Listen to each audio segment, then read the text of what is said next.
नमस्कार, आदाब। Crime petrol dial 100 में आप सबका स्वागत है।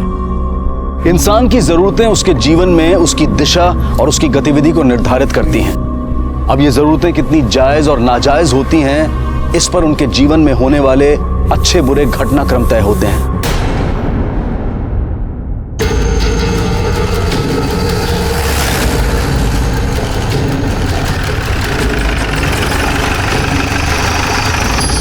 हाँ सर, मैंने फोन कर दिया, बस आती है सर। हाँ सर। फोन किसने किया? हाँ सर, मैंने किया, आई सर। ये देखिए सर, ये रूम है। तुम्हारा ही क्लाइंट था ना? नाम क्या था इसका? सर, रूम तो विवेक गरोडिया के नाम से बुक किया था सर। ठीक है, बाहर रुको। मैंने देखो बॉडी पे कोई आइडेंटिफिकेशन मिलता है क्या? भी हो सकता है कि जिसने भी ये कत्ल किया है ये उसे अच्छी तरह से जानता हो, उस पर भरोसा करता हो और इसीलिए उसे इसने अंदर लिया हो। फॉरेंसिक टीम को बुलाओ, इसकी बॉडी पोस्टमार्टम में भेजो और इसकी फैमिली को इन्फॉर्म। Okay sir. होटल में सीसीटीवी कैमरास तो होंगे ना? सारा फुटेज लो। सर, आप तो जानते ही ये होटल कैसा है सर। सर, दुनिया से छुपते छुपाते लोग यहाँ पे आते हैं सर। अब यहाँ पे भी सीसीटीवी लगाएंगे तो कौन आएगा सर? तुम्हें कब पता चला ये हुआ? सर, क्लाइंट ने रूम 3 बजे तक के बुक किया था। मैंने इन्फॉर्म करने के लिए फोन किया, कोई रिस्पॉन्स नहीं आया सर। इसलिए मैंने वेटर को खिड़की से झांकने को कहा। क्या रूम बुक किया तो कोई लड़की भी आई होगी साथ में? सर, पहले तो कोई नहीं आया था सर, लेकिन बाद में एक 40-42 साल की औरत आई थी। कितने बजे आई थी वो? करीब 1 बजे के आसपास सर, और 1-1.5 घंटा रुकी थी सर। नाम क्या था उसका? सर, हम यहाँ पे किसी विजिटर का नाम नहीं पूछते सर। सर, लेकिन मुझे एक लगता है कि वो जो औरत आई थी खून इसी ने किया है सर, क्योंकि वो औरत जाने के बाद इस लड़के से कोई मिलने नहीं आया था सर। मैंने एक 22 साल के लड़के ने ऐसे होटल में रूम बुक किया, उससे मिलने के लिए आई एक 40 साल की औरत। कौन हो सकती है ये औरत? मुंबई पुलिस को एक 22 साल के लड़के की लाश एक ऐसे होटल के कमरे से मिली जहां अक्सर लड़के लड़कियां दुनिया की नजरों से छिपकर मिलते हैं, क्योंकि किसी न किसी रूप में समाज में उनके इस व्यवहार को उचित नहीं समझा जाता। इसलिए वो ऐसी जगहों का सहारा लेते हैं। लेकिन कई बार सिर्फ अनुचित इच्छाओं की पूर्ति के लिए भी ऐसी जगहों की शरण ली जाती है। क्या विवेक गरोडिया भी ऐसी किसी जरूरत के तहत वहां पहुंचा था? पर उससे मिलने तो एक औरत आई थी। क्या इस औरत के साथ विवेक का ऐसा कोई संबंध था जो समाज को स्वीकार नहीं होता? और क्या उसी अस्वीकृति का नतीजा था विवेक का कत्ल, या फिर वजह उससे भी ज्यादा भयानक थी?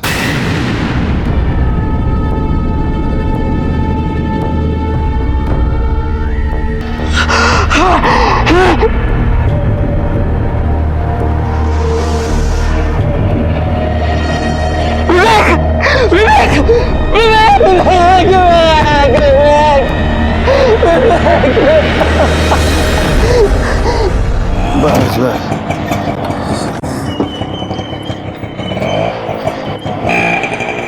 ए हीरो है, किधर जा रहा है? हाँ? चल पैसे निकाल फटाफट।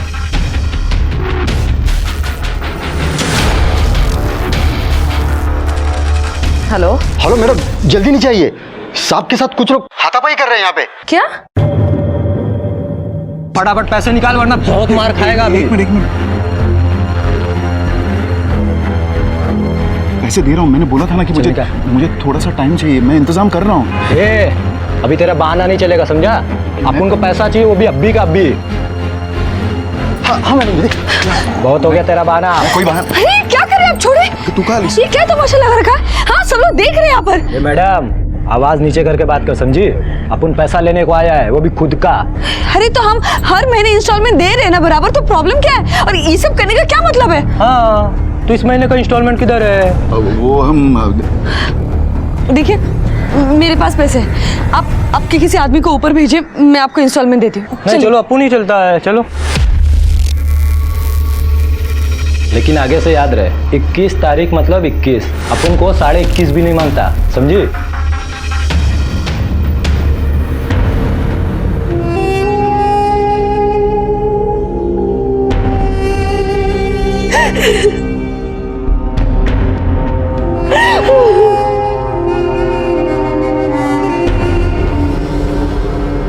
नहीं साहब, मैं नहीं मानता। मेरा बेटा किसी औरत के साथ ये नहीं हो सकता साहब। तो तुम्हारा बेटा उस बाजारो होटल में क्या बिजनेस मीटिंग के लिए गया था? अब मुझे ये नहीं पता वो वहां क्यों गया था। आप जिस औरत के साथ चक्कर की बात कर रहे हो ना, वो झूठ है साहब। साहब मेरे बेटे की गर्लफ्रेंड थी। नाम क्या है उसका? सर मेरा नाम सुहानी राउत है। मेरा और विवेक का 1 साल से अफेयर था। हमारा काफी सीरियस रिलेशनशिप है और इसके बारे में हम दोनों के परिवार वालों को पता है। विवेक का किसी 40 साल की औरत के साथ भी अफेयर था क्या? नहीं सर, बल्कि कल होटल में मैं उसके साथ थी। कितने बजे? सुबह 11 बजे। और वहां से निकली कब? तकरीबन 12:30 बजे। मैं और विवेक अक्सर उस होटल में जाया करते थे। क्यों? वो सर। ठीक है, फिलहाल जा सकती हो। अगर जरूरत पड़ी तो पूछताछ के लिए दोबारा बुलाएंगे।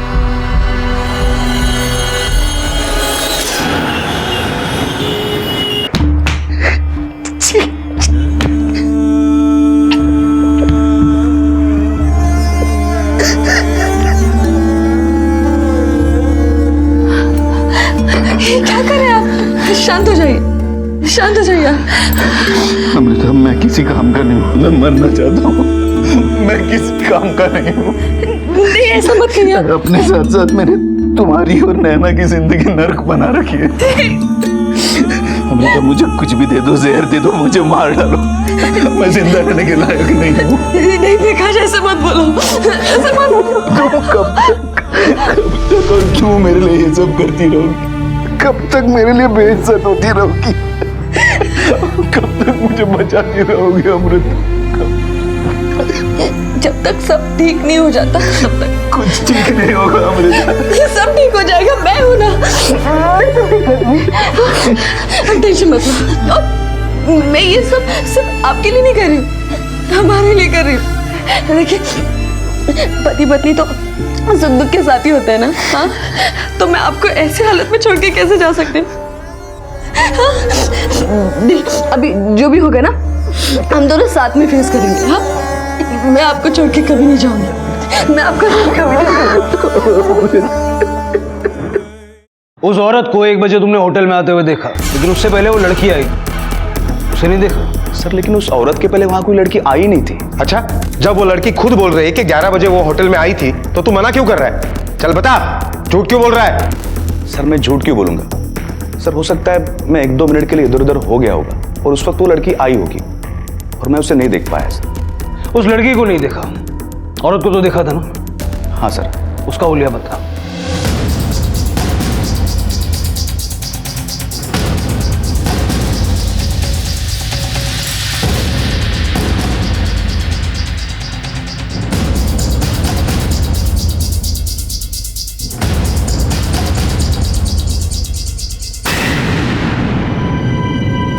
एक्सक्यूज मी, ये विवेक गरोड़िया का रूम नंबर कौन सा है?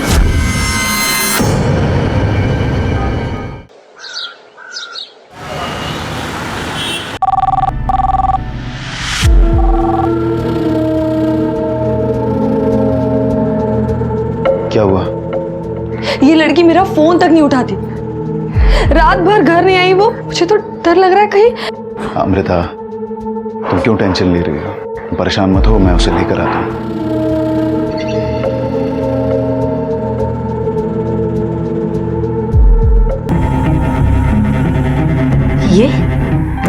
ये तो अमृता महाडिक है, विवेक की ट्यूशन टीचर। विवेक पिछले 1 साल से इससे ट्यूशन ले रहा था। नैना, दरवाजा खोलो, दरवाजा खोलो नैना। अरे भाई साहब, कौन हो आप और क्यों शोर मचा रहे हो? मैं अपनी बेटी को लेने आया हूँ। मुझे मालूम है कि वो है अंदर, पर वो दरवाजा नहीं खोल रही है। सॉरी। ठीक है।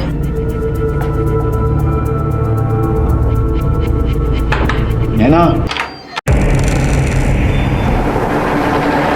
क्या आप विवेक गरोड़िया को जानती हो? हाँ, वो मेरा स्टूडेंट है। पिछले 1 साल से वो मुझसे ट्यूशन ले रहा है। आप उसे आखिरी बार कब मिली थी? क्या हुआ सर, आप मुझसे ये सब सवाल क्यों पूछ रहे हैं? क्योंकि विवेक का खून हुआ है। क्या? नैना, नैना, बेटा मेरी बात सुनो, प्लीज मेरे साथ घर चलो। कितने दिन हुए तुम घर नहीं आई हो, हमें तुम्हारी चिंता हो रही है। प्लीज ये चिंता मिंता करने का नाटक बंद कीजिए। आपको पता है मैं आपके साथ घर नहीं जाऊंगी, फिर ये नाटक करके किसको दिखा रहे हो आप? क्या चाहिए क्या आपको मुझसे? समझिए, क्या चाहिए आपको? ये चाहिए ना आपको, ये लीजिए।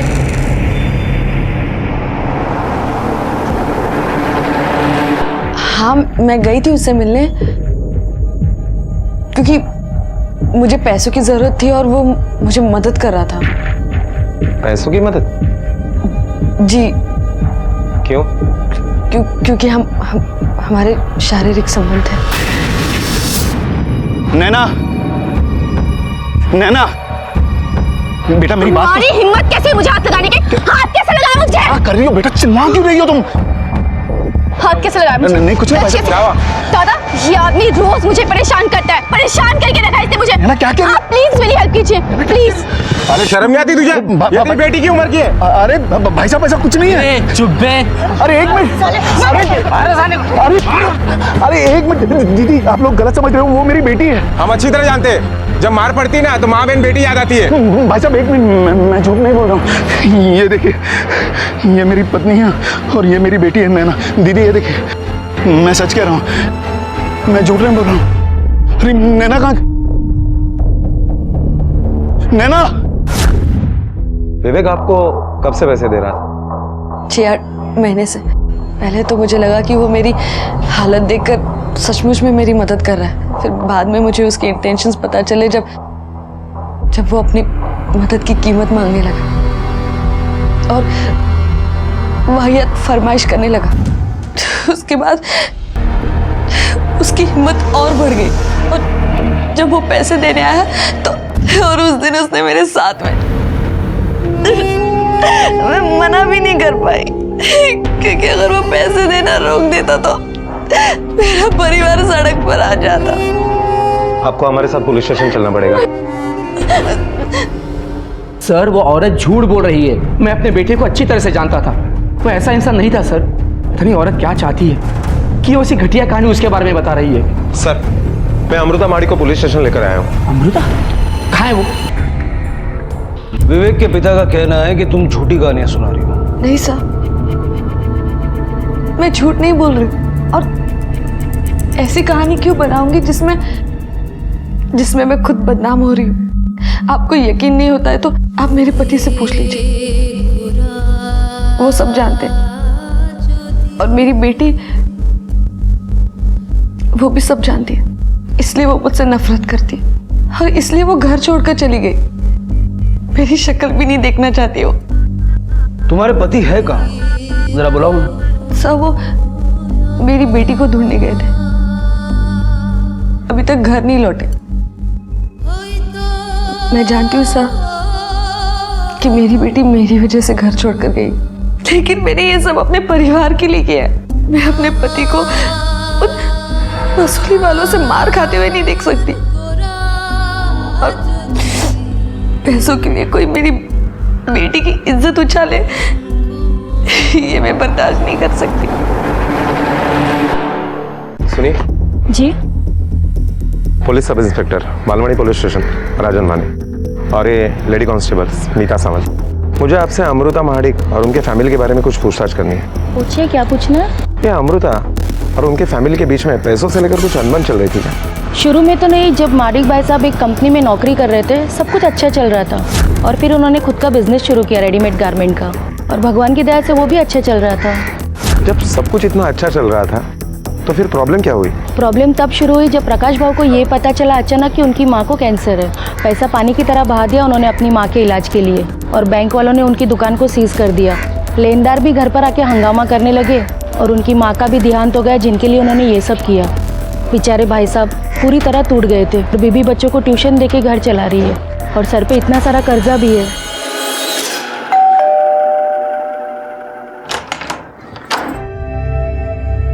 नैना कहाँ? आई नहीं आपके साथ? सुनो ना, कहाँ है वो? अगर मिलती तो उसे ले आता। मैं उसे ढूंढ नहीं पाया। झूठ बोल रहे आप। हमेशा की तरह आज फिर से उसने आपकी बेइज्जती की होगी, आपके मुंह पर थूका होगा।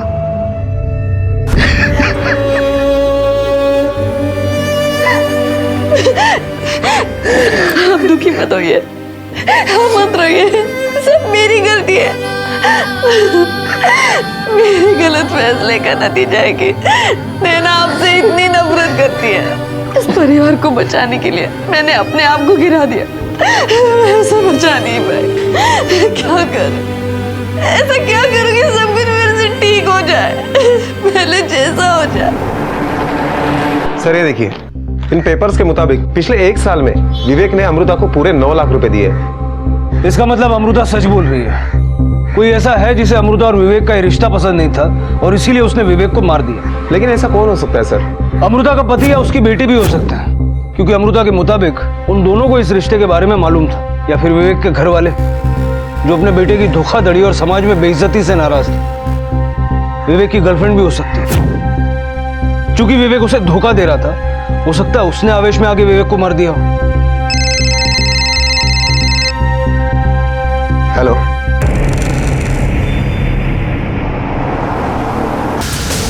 नैना, नैना, नैना, मुझे तुमसे बात करनी है। पर मुझे तुमसे कोई बात नहीं करनी। लेकिन तुम्हें मेरी बात सुननी पड़ेगी। देखो, तुम्हें मुझे जितनी गालियां देनी ना दो, जितनी नफरत करनी करो, लेकिन आज के बाद अगर तुमने अपने बाबा के साथ बदतमीजी से बात की ना, तो मैं तुम्हें जान से मार दूंगी, ये समझी?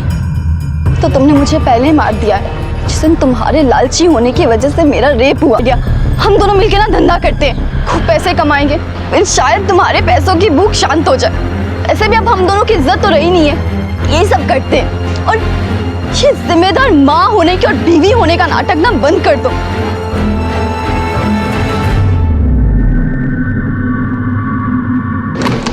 सर, ये आशीष कनौजिया तो विवेक का कजिन निकला, उसके मामा का लड़का। मतलब एक ही फैमिली में एक के बाद एक 2 लड़कों का खून हुआ है। माने कहीं ऐसा तो नहीं कि इन दोनों मर्डर्स का रीजन भी इन्हीं के घर में हो? मजबूरी, जरूरत, लालच, नफरत चारों तरफ अपने पैर पसारे थी। हर कोई किसी न किसी गर्त में लिपटा था। कौन जुल्म सह रहा था, कौन जुल्म कर रहा था, कुछ भी साफ नहीं कहा जा सकता था। एक ही परिवार में हुए 2 कत्ल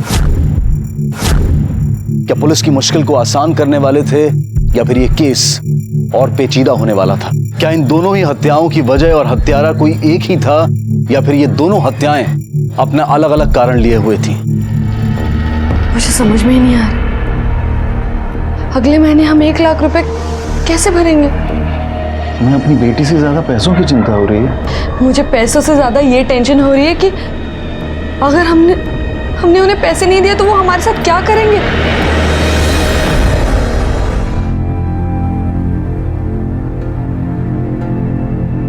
ये सब उस विवेक का किया धरा है। अरे ना, मेरा बेटा तो कभी ऐसा था ही नहीं साहब। आशीष भी विवेक के साथ ट्यूशन जाता था। विवेक बहुत कोशिश करता था साहब मेरे बच्चे को अपने साथ ले जाने की, मगर मैंने कभी भेजा नहीं। मैं पूरी कोशिश करता था कि आशीष विवेक से दूर रहे, वरना वो शुरू से ही अपने जैसा बना लेता था उसे। बना लेता मतलब? सर, मेरा विवेक उस आशीष जैसा आवारा नहीं था। आशीष ने उसे चोरी चकारी सिखाई थी और तब से शुरू हुआ था जब आशीष ने विवेक के स्कूल में एडमिशन ली थी। उसके बाद अच्छे नंबर लाना तो दूर, विवेक का पास होना मुश्किल हो गया था। सर, दोनों फैमिली एक दूसरे पर इल्जाम लगा रही है। समझ में ही नहीं आ रहा है कि कौन सच बोल रहा है और कौन झूठ। माने ऐसे केसेस में अक्सर ऐसा होता है। ऐसे वक्त पे इन्फॉर्मेशन घर से नहीं बाहर से निकालनी पड़ती है। दोनों एक ही कॉलेज में पढ़ते ना, कॉलेज में इंक्वायरी करो। Okay sir.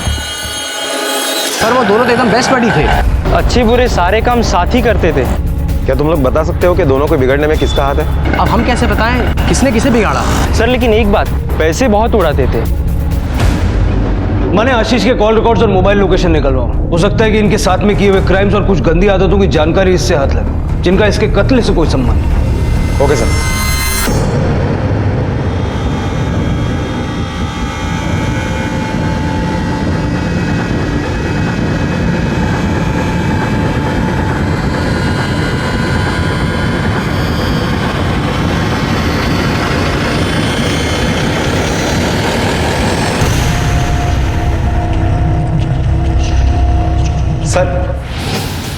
आशीष के कॉल रिकॉर्ड के मुताबिक आशीष भी अमृता के कांटेक्ट में था, जबकि वो उसका स्टूडेंट भी नहीं है।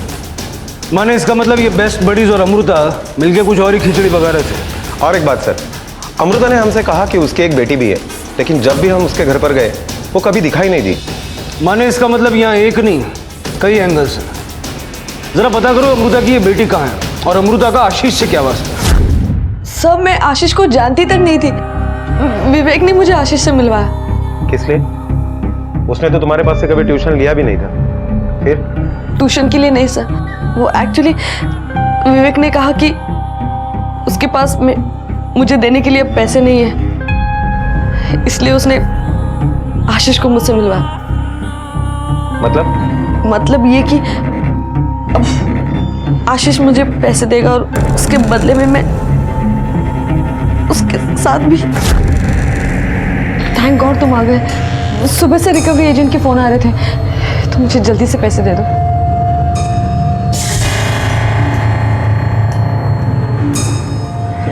ये कौन है? ये मेरा कजिन है आशीष। वो एक्चुअली मेरे पास इस बार पैसे नहीं थे, तो मैंने इसे कहा आपकी हेल्प करने के लिए। ये रेडी है, लेकिन क्या? उसे भी बदले में आपसे कुछ चाहिए। पागल हो गया?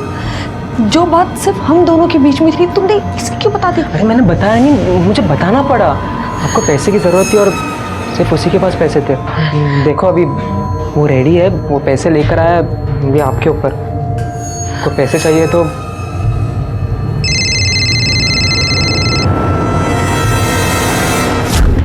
उसकी बात मानने के अलावा मेरे पास और कोई चारा नहीं था। उसके पैसे के बदले में मैं उसे वो सब कुछ देती थी जो वो चाहता था। आशीष ने तुम्हें कितने पैसे दिए? 1 लाख रुपया? आशीष उसे क्यों देगा 1 लाख रुपया? है कौन ये अमृता? और क्या समझती क्या अपने आपको? और ऐसी झूठी कहानियां क्यों बना रही है? उसने इतनी रकम निकाली होती तो मुझे पता नहीं चलता। साहब बकवास कर रही हो। साहब आप जब चाहे मेरा अकाउंट डिटेल चेक कर सकते हैं। 1 रुपया भी इधर का उधर नहीं हुआ है। सर हमने आशीष के फैमिली मेंबर्स के अकाउंट डिटेल्स चेक किए, लेकिन उनके अकाउंट में ऐसा कोई भी अमाउंट एक्सेस नहीं हुआ है। तो अमृता झूठ बोल रही है, लेकिन क्यों? उसके पास झूठ बोलने का क्या मकसद है? जरा उस पर नजर रखो और उसकी बेटी की भी इंक्वायरी करो। Okay sir. नैना बेटी और अमृता मैडम के बीच का रिश्ता बहुत अच्छा था, जैसे एक माँ और बेटी के बीच में होता है वैसे। अच्छा था मतलब? कुछ महीने पहले तो सब ठीक ठाक लग रहा था, लेकिन अचानक जैसे गायब हो गई हो। साहब ये जो लड़की जा रही है ना, उसका नाम मयूरी है, नैना की सहेली है। आप उससे पूछिए, उसे सब पता होगा। तुम नैना की दोस्त हो ना, नैना के बारे में कुछ बता सकती हो? नैना बहुत अच्छी लड़की थी सर, बहुत होशियार थी, पर अचानक 5-6 महीने पहले उसे क्या हो गया पता नहीं, उसने कॉलेज आना छोड़ दिया था। मैंने उससे बात करने की कोशिश की, लेकिन वो बहुत डिस्टर्ब रहती थी सर। डिस्टर्ब रहती थी? किस वजह से? उसकी माँ के वजह से, पर क्यों ये पता नहीं। अच्छा नैना जहाँ रहती है उसका एड्रेस तो पता होगा ना?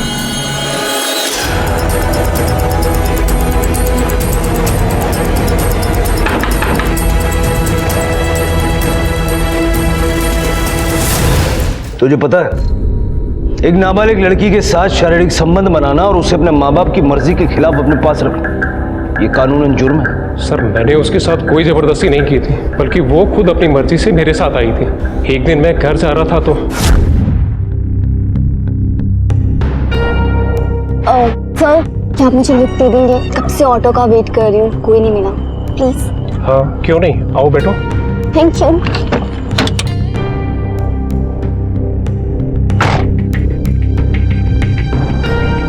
मैं आपको कहाँ ड्रॉप कर दूँ? जहाँ आपका मन करे। आपके घर चले।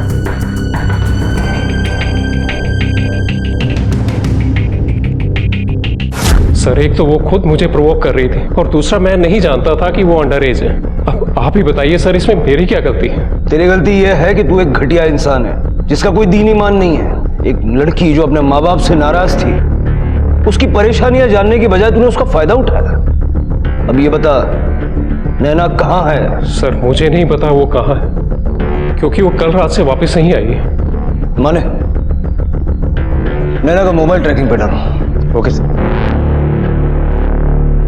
हम हमारी जिम्मेदारी समझते हैं सर, लेकिन जिस तरह से नैना ने अपने बाबा को बेइज्जत करना तय कर लिया, उसका ये लाइफस्टाइल हमें सजा दे रहा है। वो ये समझने के लिए तैयार ही नहीं कि मैंने जो कुछ भी किया है वो अपनी खुशी के लिए नहीं किया है, बल्कि मजबूरी में किया है, ताकि मेरा परिवार बच सके। आपकी मजबूरियों के बारे में हम अच्छी तरह से जानते हैं। फिलहाल मैं ये जानना चाहता हूँ कि नैना अगर यहाँ नहीं आई तो कहाँ गई?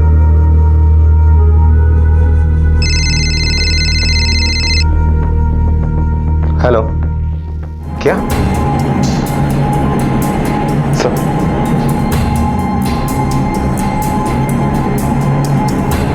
आप लोगों को अभी हमारे साथ चलना होगा।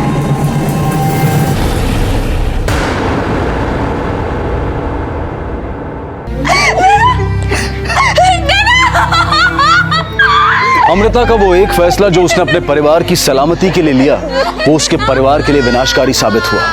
देखिए, नैना की मौत किस तरह हुई ये तो हम अभी आपको नहीं बता सकते। मेरा मतलब है सुसाइड या फिर एक्सीडेंट या... अब ये सब पता करके हमें क्या मिलने वाला है? हमारी बच्ची तो हमें वापस नहीं मिलेगी और ना ही हमारी खुशियां। मुश्किलें हर इंसान के जीवन का सच है, लेकिन गलत समझौते मुश्किलों को कड़ा कर सजा सुना देते हैं। पुलिस के सामने अब एक नहीं, दो नहीं, बल्कि 3 सवाल खड़े थे। ये कत्ल क्यों हो रहे थे? क्या इनका आपस में कोई संबंध था या फिर हादसों की ये कड़ी सिर्फ एक इत्तेफाक थी? पर कहते हैं ना कि सच्ची मेहनत कभी जाया नहीं जाती, और पुलिस को एक ऐसा क्लू मिला जो शायद उनकी मेहनत को सही दिशा दे सकता था। सर, विवेक के पिता गोविंद का और एक नंबर है जो उसकी सौतीली मां यूज करती है।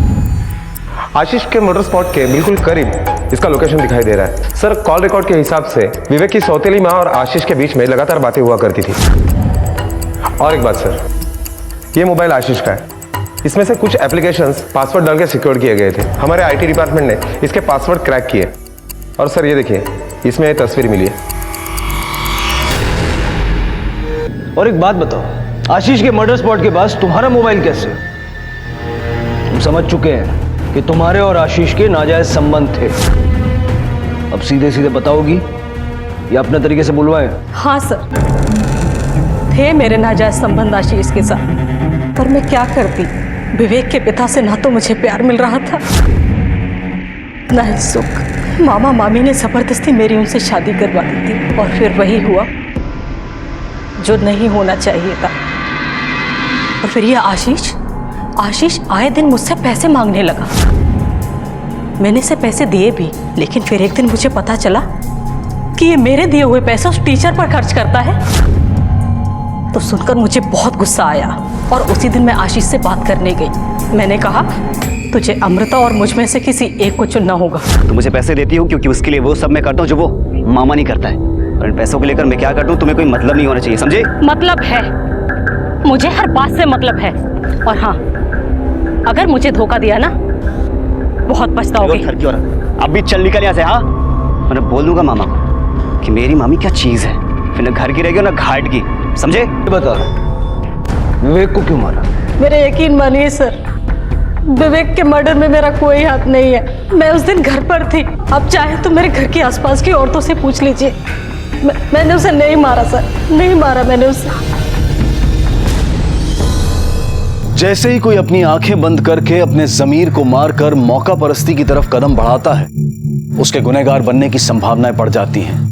क्योंकि जो लोग नैतिकता को भुलाकर सिर्फ अपने सांसारिक सुखों के लिए जीने लगते हैं, अक्सर उनका अंत भी ऐसा ही होता है। इसलिए बेहद जरूरी है कि किसी भी गलत राह पर कदम बढ़ाने से पहले इंसान को 1000 बार सोचना चाहिए, क्योंकि ये मानसिकता सिर्फ एक नहीं बल्कि कई लोगों के लिए खतरनाक साबित हो सकती है। और यही हुआ था आशीष और विवेक के साथ।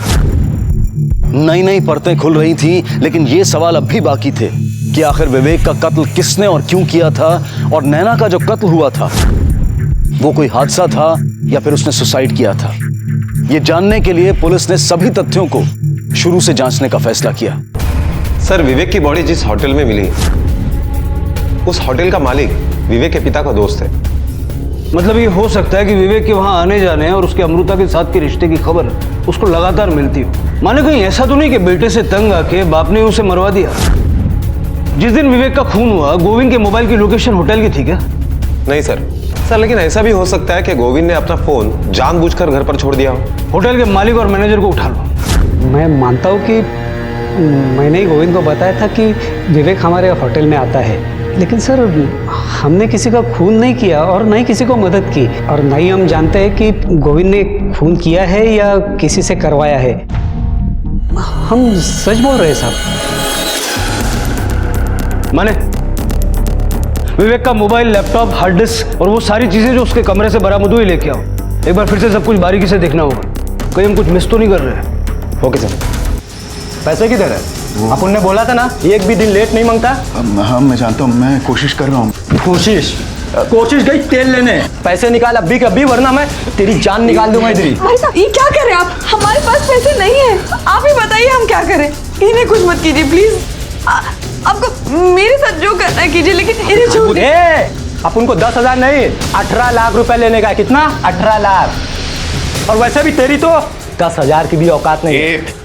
चल अपन तेरे को एक दिन का और टाइम देता है, इंतजाम करके रख, वरना अपन इंतजाम करेगा ना बहुत महंगा पड़ेगा तेरे को, समझा? हाँ। एक दिन का टाइम। माने मैं कह रहा था ना हम कुछ मिस कर रहे हैं। बुलाओ उसे और दिखाओ ये वीडियो। छोड़ूंगी नहीं मैं तुझे, पुलिस के पास लेके जाऊंगी। तेरी हिम्मत कैसे हुई यार? जा, लेकिन अपना और अपनी ये बेटी का वीडियो लेते जाना, ताकि पुलिस को भी तो मालूम पड़े कि तूने कितने पैसे लिए मेरे साथ सोने के। और तुम उसकी धमकी से डर गई। पुलिस के पास आने की बजाय तुम दोनों पति पत्नी ने मिलकर उसे ही मारने का प्लान बना डाला। नहीं सर, हमने उसे नहीं मारा। हम उसे क्यों मारेंगे? वो तो हमें पैसे देता था, हमारा कर्जा उतरता था उससे। हम ऐसा क्यों करेंगे? आप उसकी गर्लफ्रेंड को क्यों नहीं पूछते? मुझे वो लड़की समझ में ही नहीं आती। कोई भी लड़की विवेक जैसे इंसान के साथ कैसे रह सकती? वो इतना डोमिनेटिंग है, औरतों को जूती की तरह इस्तेमाल करता है, यूज करता है उन्हें। कोई भी उसके साथ खुश नहीं रह सकता सर, हमने सुहानी का सारा कच्चा चिट्ठा निकाल लिया है। जिस दिन मर्डर हुआ उस दिन उसने अपने क्रेडिट कार्ड से एक नाइफ और एक सीडी खरीदी। ये माल जहां से खरीदा गया वहां के सीसीटीवी फुटेज में दिख रहा है कि उसने और एक लड़के ने मिलकर वो सीडी टेम्पो में डाली और वहां से निकल गए। टेम्पो का नंबर मिला? हाँ सर, वो टेम्पो राहुल के नाम पर ही रजिस्टर्ड है, और ये राहुल वही है जो सीसीटीवी फुटेज में दिखाई दे रहा है। और ये राहुल सुहानी का कजिन ब्रदर भी है। सर, जिस होटल में विवेक का मर्डर हुआ वहां से कुछ ही मीटर दूरी पर राहुल का मोबाइल स्विच ऑफ हो गया। शायद उसी नाइफ से ये खून हुआ होगा। लेकिन मेरी एक बात समझ में नहीं आई कि उन्होंने सीडी क्यों खरीदी। हाँ सर, उस दिन रूम में झांकने के लिए हमने यही सीढ़ी यूज की थी। पर सर ये हमारे होटल की सीढ़ी नहीं है सर। हमें लगा कि उस दिन जो प्लम्बर यहाँ पे काम करने आया था उसकी रह गई होगी सर।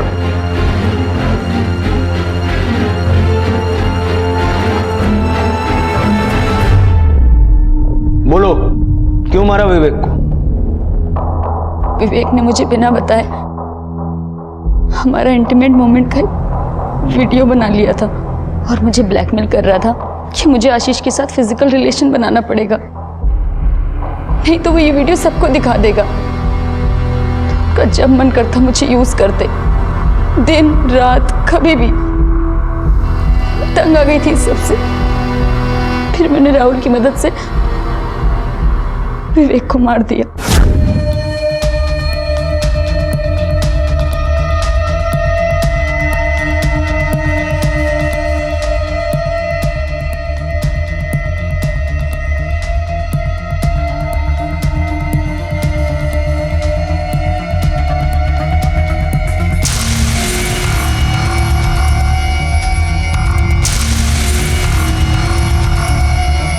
काश तुम बच्चे ये समझ पाते कि जिसे तुम आसान रास्ता समझते हो वो मुश्किल और जेल ले जाने वाला है। अगर तुमने वक्त पे पुलिस की मदद ली होती तो न सिर्फ विवेक को उसके किए की सजा मिलती, बल्कि तुम दोनों को अपनी जिंदगी जेल की सलाखों के पीछे नहीं काटनी पड़ती।